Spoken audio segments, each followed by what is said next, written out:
زوجة شرقي شو قدر الآن احنا في منزلها وهذه المرأة ولا أجد ولا حاجة ولا أجد ولا شيء. أنا معي أطفال أأولهم لم شبرز القرية وأجري وأشور وأوكلهم.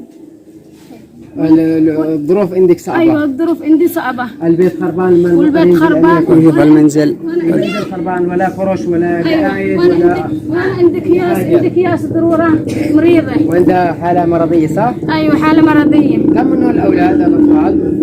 الأطفال منهم 10. 10.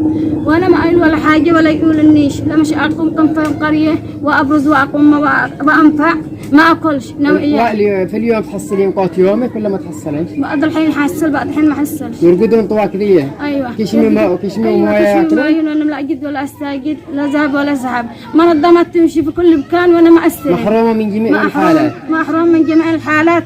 ما استلم ولا حاجة. لا حول ولا قوة ولا حد. أيوة. ولا أي واحد ولا صديق ولا رفيق يسألك بأي حاجة. ولا واحد لا صديق ولا رفيق ولا واحد.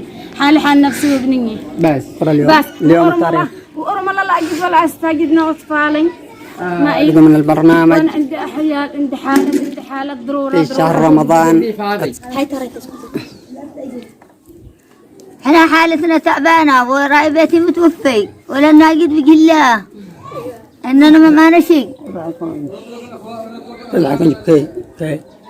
ولا من ناقد بقله اللي ما صار لانها ما يقتاو ما يأسره واللي يمشي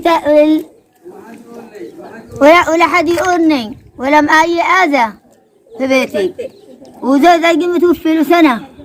ونطلب من اخواننا المسلمين جزاهم الله خير. واللي نطلب فيه جزاه الله خير. وما جبت قطر يا اسمين بيني